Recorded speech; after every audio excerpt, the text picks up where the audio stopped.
Hello and welcome to The Green Room by Deloitte. This is the podcast where we ask the tricky questions about the world around us.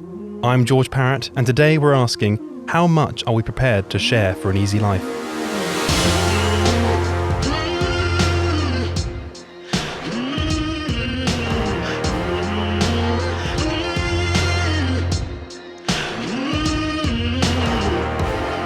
Hello and thank you so much for downloading this week's episode of The Green Room by Deloitte.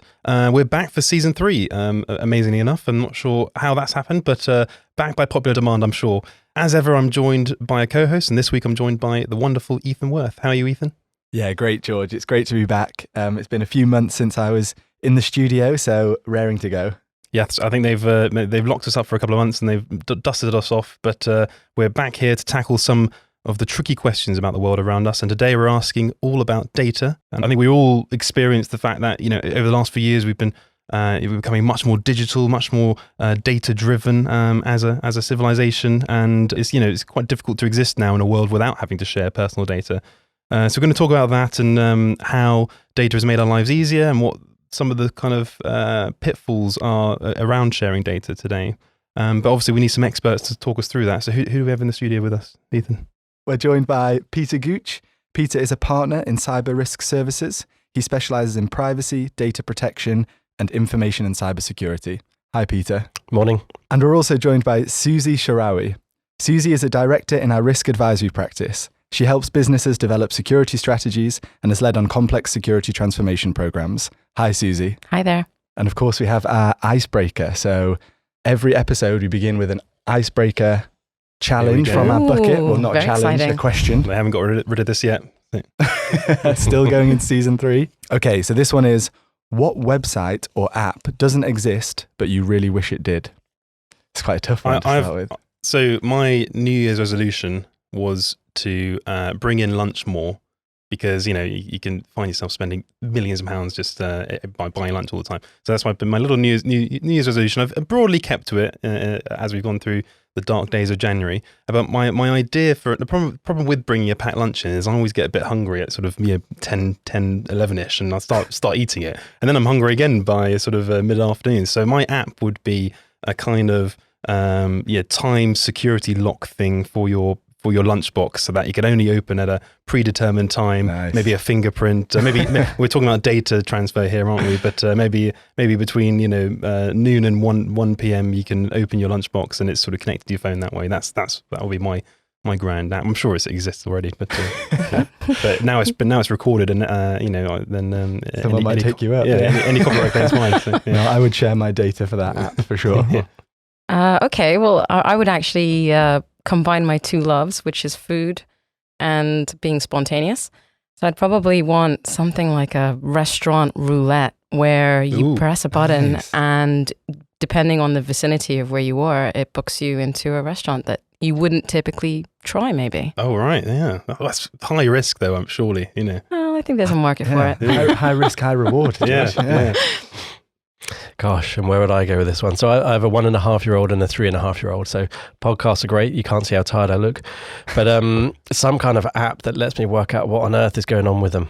Why are they up at 4 a.m? Why are they up at 6 a.m? Why on Mondays they sleep until 7 when I got to get to work? Is kind of the question. So some magical app, like all those parents out there who could try and get their heads around what is going on in their heads. Yeah, that's what I need. I'd pay for that. That sounds good. Yeah. I think for me, as Susie mentioned, tailoring it to her loves in life. And I think my love in life is sleeping. So I think I'd do some kind of on-demand napping service where in the day, if everything's getting a bit too much, I can order a bed, come to the office, and then I just catch up on 15 minutes of well-needed rest. There you go. I think we've got some cracking ideas for the next decade of app development. So yeah, excellent, brilliant. Thanks, Ethan. And I think let's start trying to tackle this week's big question, which is how much are we prepared to share for an easy life? And I think we need to kind of go back to basics a little bit. And what are we talking about when we're talking about data? What is it? Why do people care so much about data? Perhaps Peter, I can go to you first. Yeah, and I think kind of why do people care or who cares is quite an interesting point. But if we break it down to start off with, organizations are getting increasingly digital. That's been happening for 5-10 years, to be honest. That's nothing new. But the data that they rely upon often comes from us. what do we do? Where do we go? How do we do it? Who do we see? Huge amounts of data are being generated in every single second of every day in which we live, basically.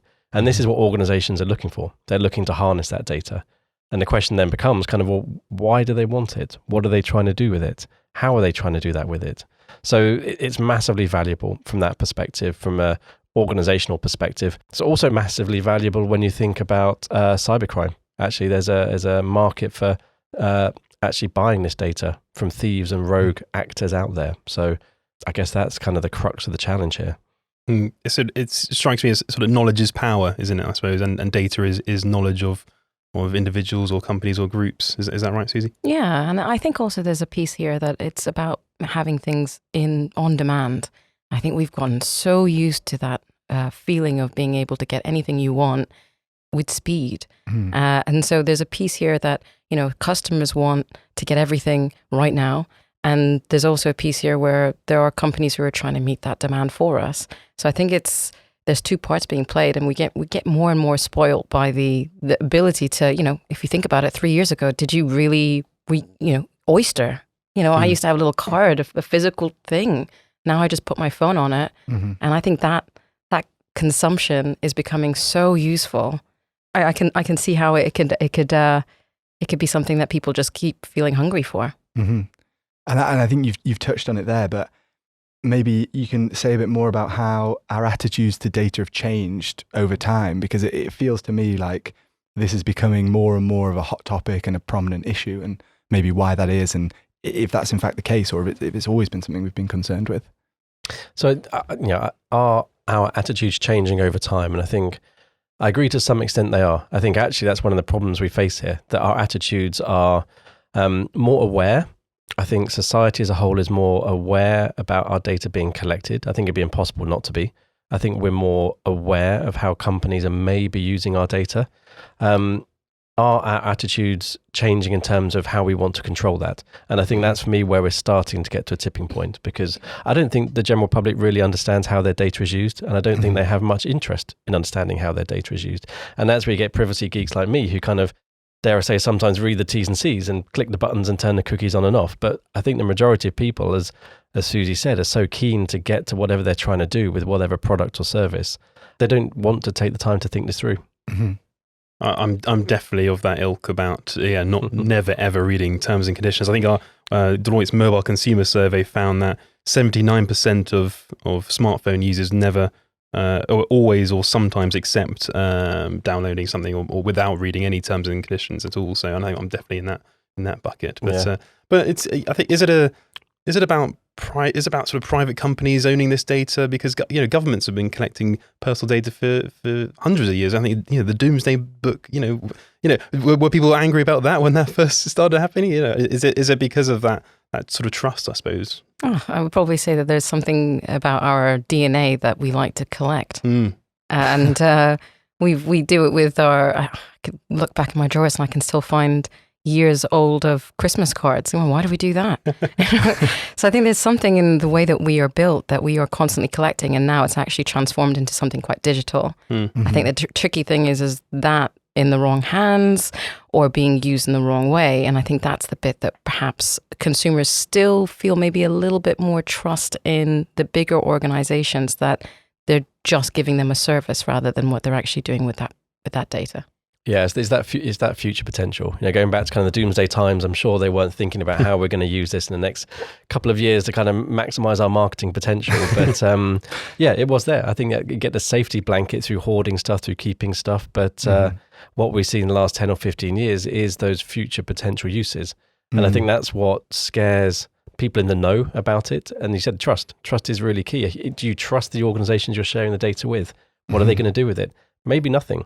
Maybe they get new ownership. Maybe they get taken over by a foreign state company. Who knows where it's going to go then? What they told you they were going to do with it in 10 or 15 years' time, who knows what the world we're living in is going to be like? So there's that unknown element to this, which is quite a challenge sometimes. And I think, all the headlines around data breaches and things are often quite negative, aren't they? And I think we often consume stories which are, that something's bad happened because of data. But you sort of touched on there a bit, Peter. What are the good things about data? Why, perhaps we can talk about that a little bit. And why is data valuable? I suppose a bit more on that. I thought you were going to say what's good about a data breach. And there are some positives, but not for the company that had it. But it raises everybody else's game quite often. Yeah.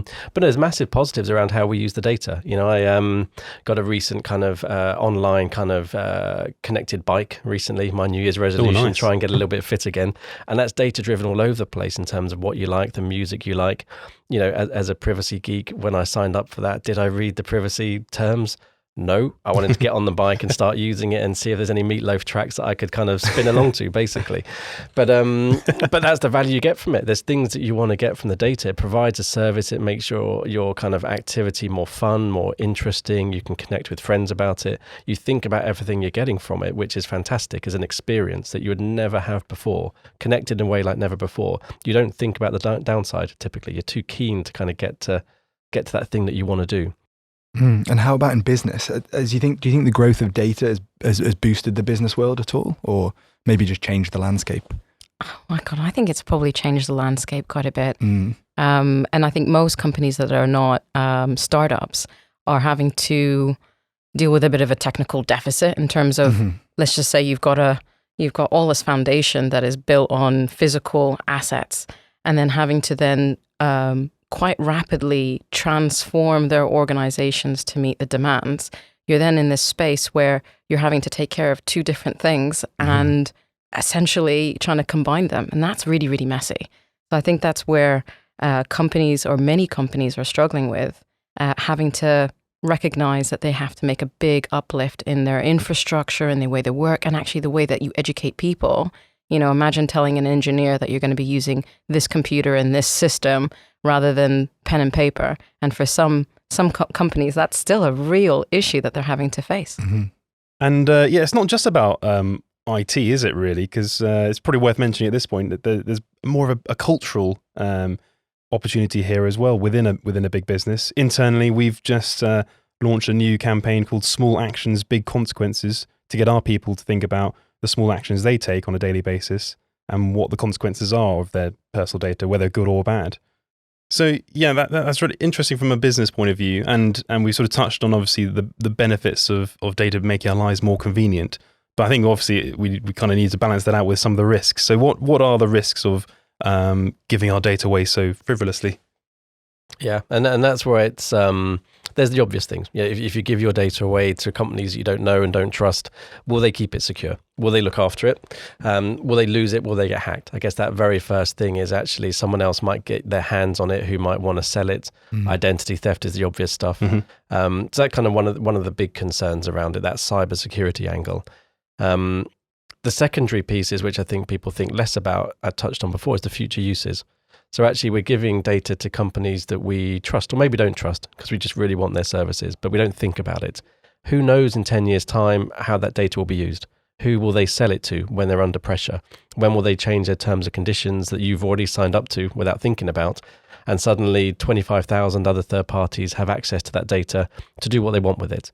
And that's when you start thinking from a consumer and almost societal perspective, what's that tangible impact, if you like? Because right now, I think one of the challenges is when you have data breaches, when you have data issues, people don't always see a tangible issue on their life. We all say it's very bad, and it is. And some people will suffer identity theft, which is horrific. But typically that tangible issue isn't there. But I see in the future, maybe decisions being made about ourselves that we haven't foreseen. We might not get insured on a car because of something we did 10 years ago, and we weren't aware our data was being shared in that way. We might not get health insurance. Say the NHS doesn't exist in 20 years' time, and we all need private health insurance. What if your premiums are 10 times higher than your neighbour because of something you did 20 years ago, and you weren't aware how that data was going to be shared in the future?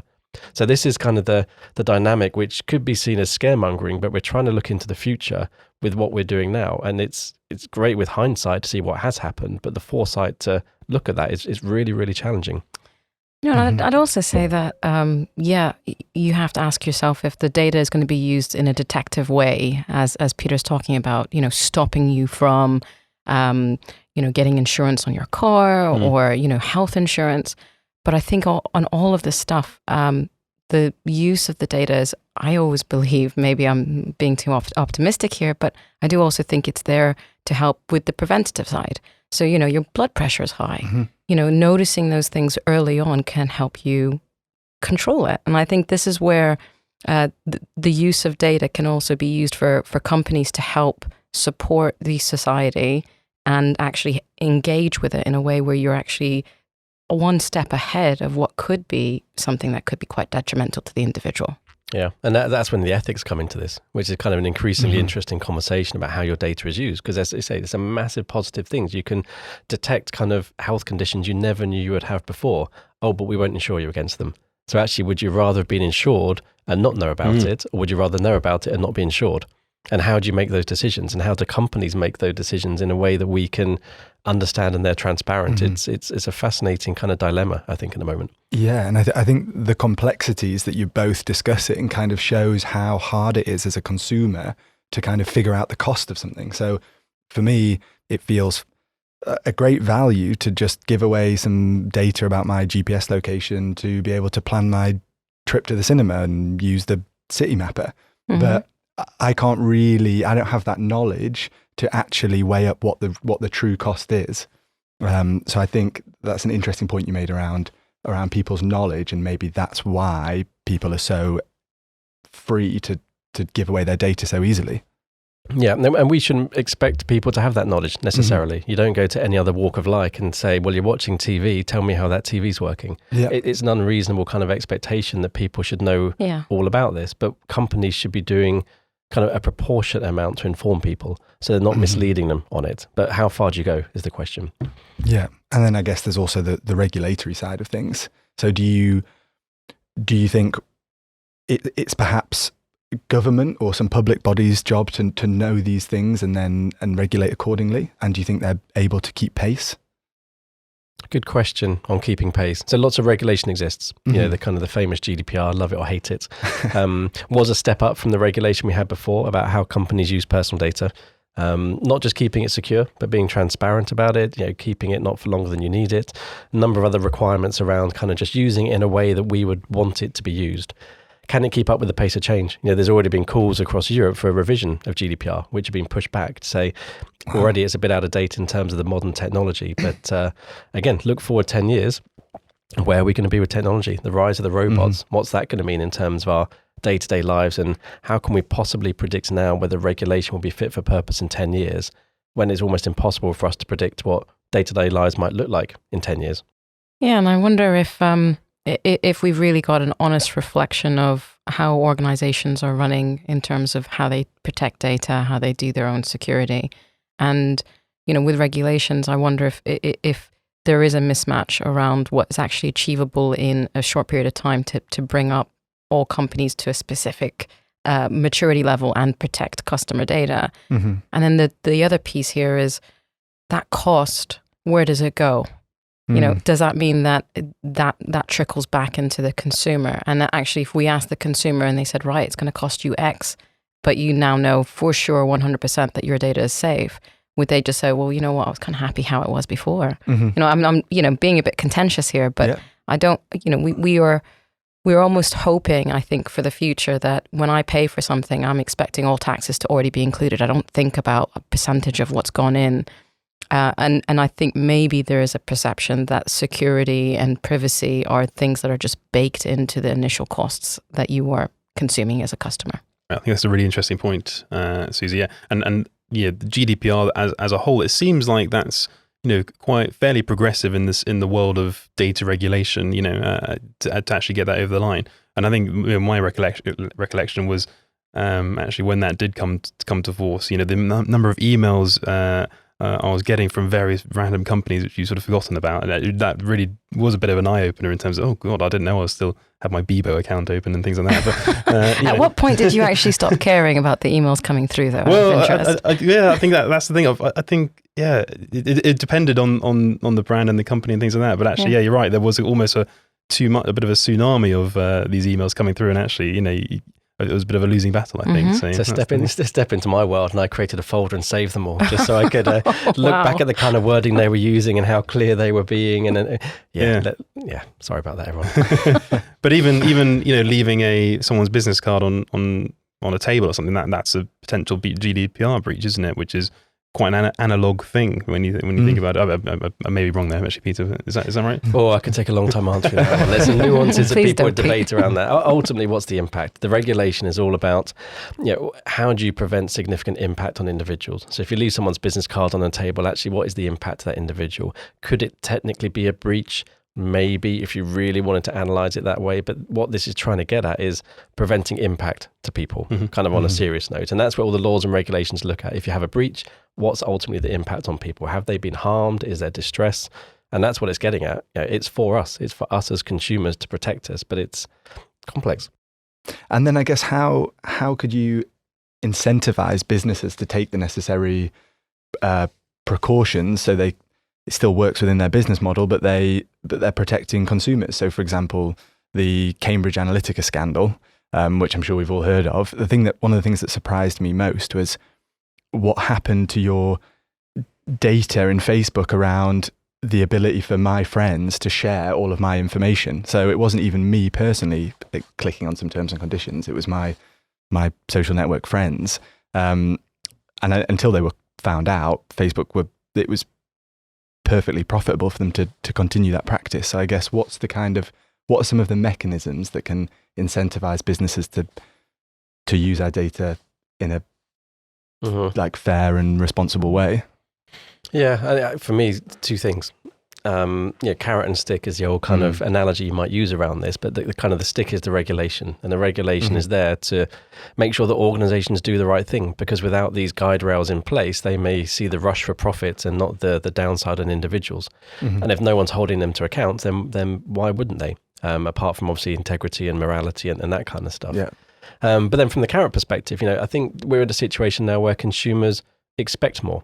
They expect security. They expect their data to be handled in a way that is, safeguarding their rights and looked after in a privacy-friendly manner. So when you get to that situation, large organizations that we think now and we see are starting to realize the benefit of being good at this, and it's an expectation. So almost take away regulation. And I think organizations would realize that they would have to do this anyway. It's kind of become a norm, if you like, or it's becoming a norm. But there's challenges with that as well. The race for profit. It's not cheap to kind of achieve some of these goals in a secure and profitable way. And if no one else is doing it, why should you? But for me, those are kind of the two main factors. Yeah. So I think there's two parts to this. I think the first one for me is you can give companies the ability to bake a cake, or you can give them the Aunt Bessie version of ready to cook, and you just throw it in some butter and off you go and pop it in. That's my style. That's the style that I think most people, and I think the reason why is just like consumers, companies also want ease. They want something to be easy to digest, and they need to be able to understand pragmatically how you can implement it within an organization. So I think the simple asks, and if we look back at IT, there are some basics that aren't being done. And actually, if you just stick to the basics, you really do get 80% of what you need to protect people's data. Then there's the other piece, which I'd like to say that I'm just in the cusp of being a millennial. And one of the big things that I'm so grateful for the people that are around me, but those that are using the, Instagram or the gram, if you're cool, is there are so many things that people are wising up to in terms of understanding how systems are working, the data that's being used. And I'm beginning to see, individuals wise up to, well, there's going to be data that's going to be consumed. I can decide what information I want to use. And all you need to do is untick a number of these notifications, obscure, your name if you don't want it to be in the public domain. And I'm already seeing that happening across different peer groups and that generation. So I'm wondering if there is a piece of people understanding what's happening with their data and actually being a bit more aware of how you can control it. And then two, making it a little bit more easier for organizations to digest. Yeah.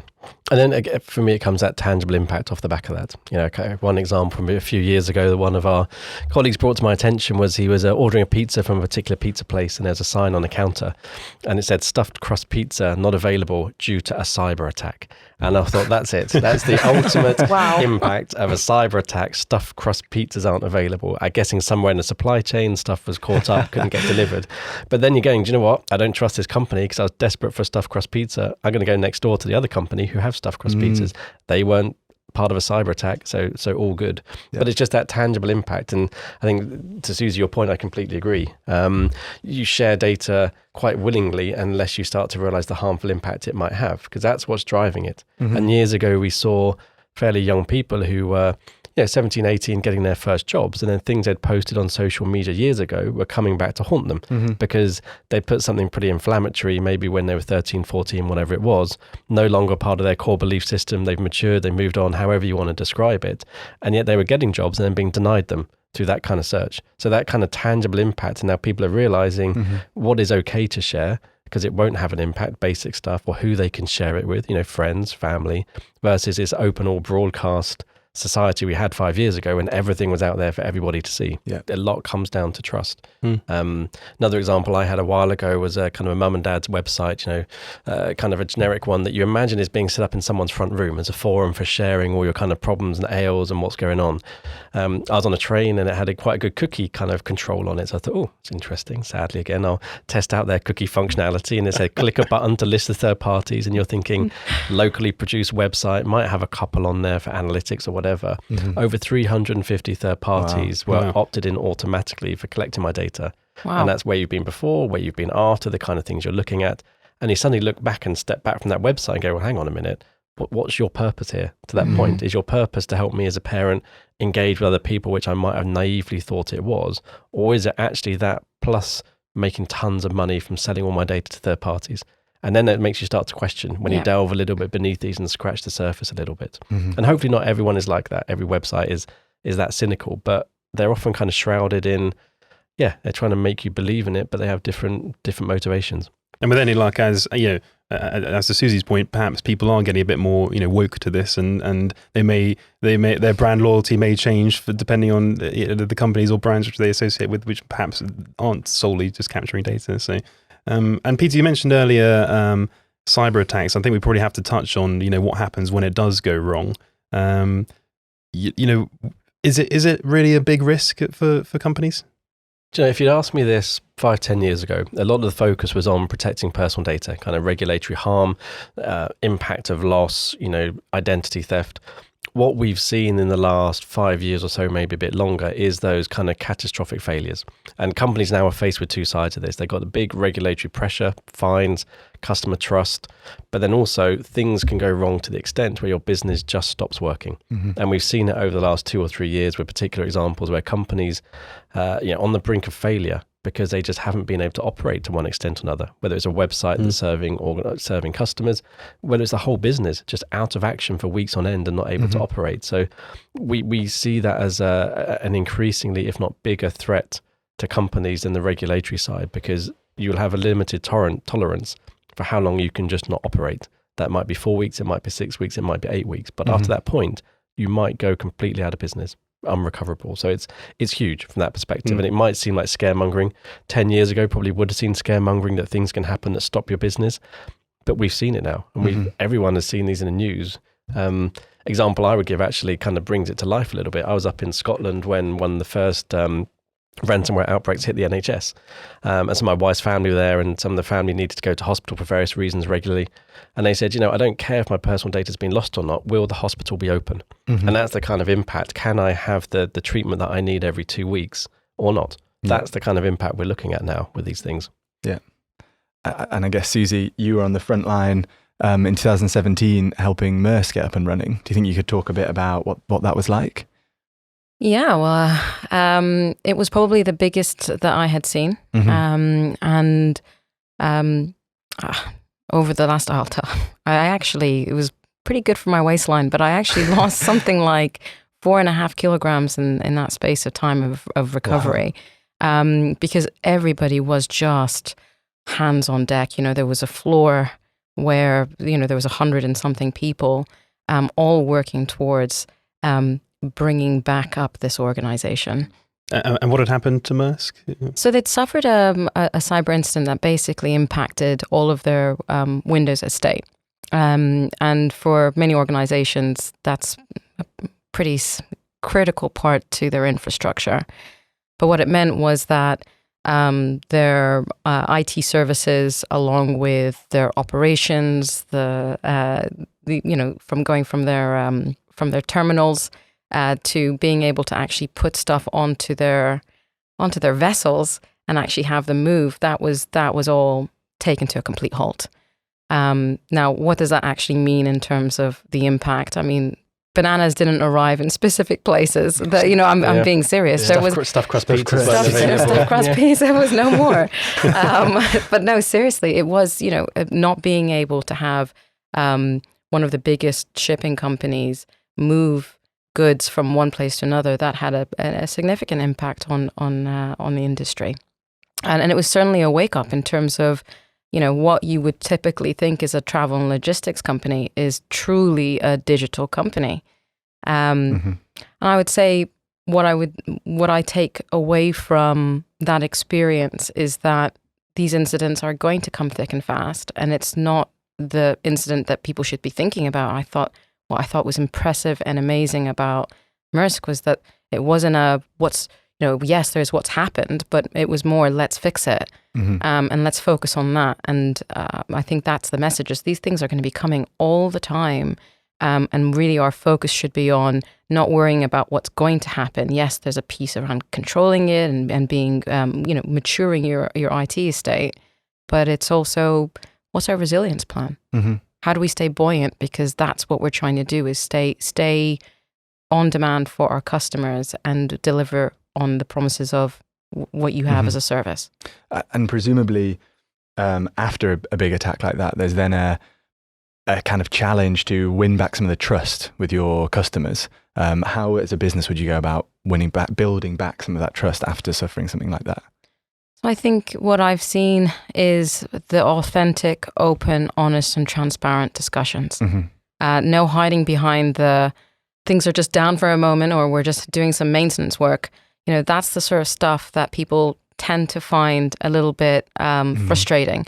And I understand the intent. When you're in that level of pressure, you're one, thinking about your share price. Two, you're thinking about your customers and your reputation. And also, you don't want to cause undue panic. That's the thing that people tend to want to prevent. But in obscuring what is going on, you tend to also increase and heighten that level of worry. And then that's when it starts really impacting reputation. So going out and being ready to have those conversations of what has happened, and then also in, demonstrating the steps that you're taking, that tends to be the thing that actually people really have more confidence in.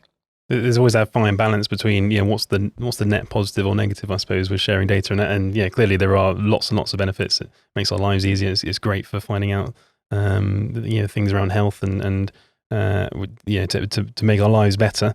But there are always these sort of pitfalls to be wary of. And I think, Peter, you mentioned earlier that going through a cybersecurity exercise for a business that actually does lift up some positives. Could you sort of talk a bit about that? And I suppose there's a bit of a follow-up there as to, are businesses prepared for these big hacks, or is it a kind of a reactive thing, a bit in a bit like Maersk?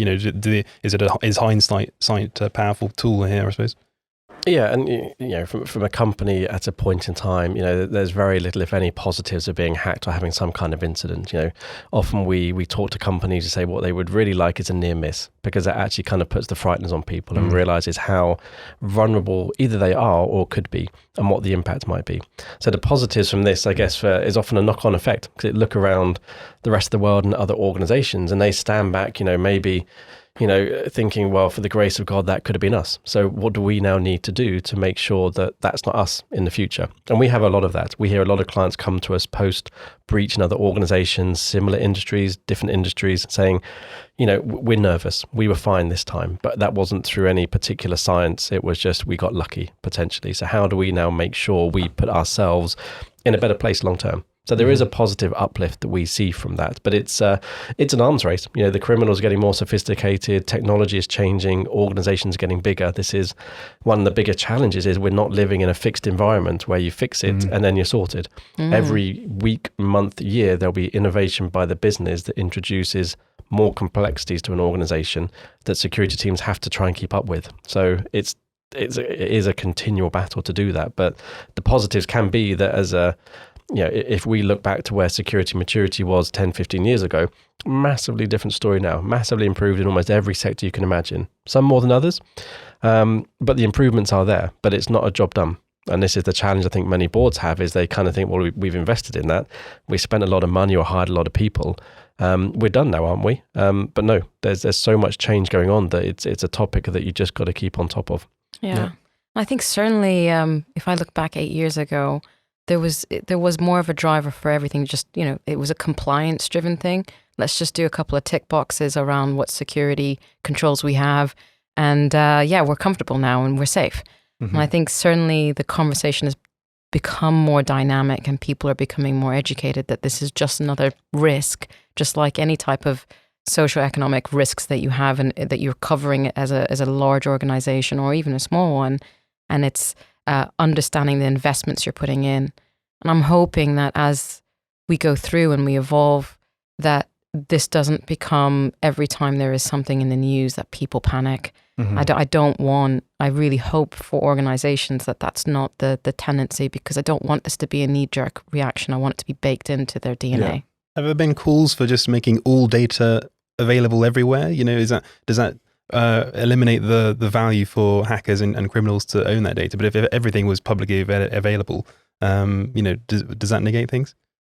Oh, there's a question. Quite radical, yeah. It's like allowing doping in athletics. If everyone could dope, then it's sort of like it changes the game a bit. But actually the risk is maybe nullified as well. Sounds like the film The Purge. Have you ever seen that? Where kind of all laws stop for 24 hours. Yeah. But it's an interesting concept. Kind of just worked through in my head what that would mean. And you go to some societies in the Nordics where salaries are publicly available, and neighbours can see it. And actually, it's a very much more open culture.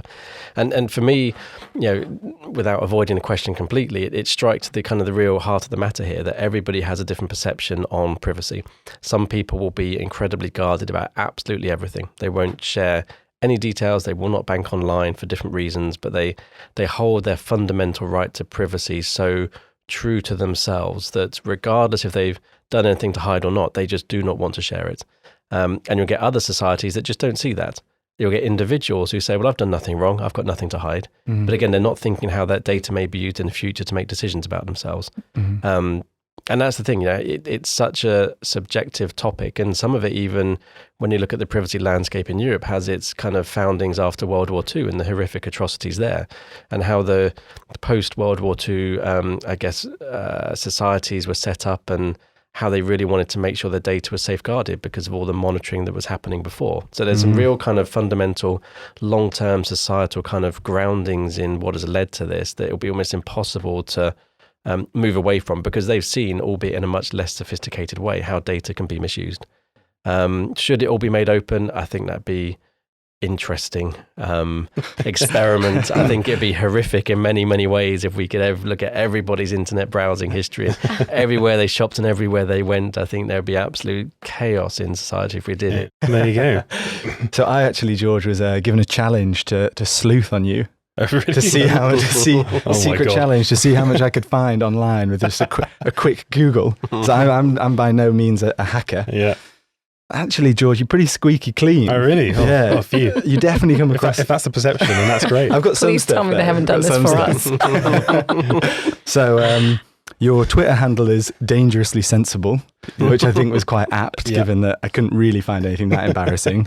But I did find that you were cited in a book. Did you know that? No, I don't know. Yeah, you've been cited. Depends on the book. Definitely not. Discourse, Communication and the Enterprise, Ooh. Where Business Meets Discourse. Oh, right. Yeah. I had no idea. Yeah. I thought it was like Katie Price's autobiography or something. I also found out that you were pretty interested in the Rebecca Vardy and Colleen Rooney scandal. I was very interested in that. I think was a data privacy fable of our time. Actually, yeah. So very, quite apt. Yeah. Got a lot of joy from your Pinterest. So you have a vest here that says, Calm Down Bro. It's PE, not the Olympics, which I enjoyed. And I had no idea. a very flashy pink suit, which I that hope is to see nice. in the next pod. Oh, yeah. Yeah. And finally, Google Images was my friend. So Oh, dear. we have here a very young George pouting into the camera for everyone to, Oh, that is lovely. Yeah, that is. everyone to see, which that- I'm going to try and get on our website. Yeah. anyone We'll wants put to that in the have a show look. notes. So, George, did you know this was available? I didn't actually. No, this is going to take up the rest of my afternoon just to try and Good luck expunge trying all to get this. rid of it. That's the question. I look pretty good there. So Yeah. it's fine, yeah. You look quite like, in the other picture I've got, you look quite like Seth Rogen. Oh, really? Oh, is Yeah. that good? Yeah. Just Well, I think we might have to wrap it up there, guys. But yeah, thank you very much, Ethan, for that excellent sleuthing You're skills. welcome. I have to You're get you welcome. back on now on that one, so that's good.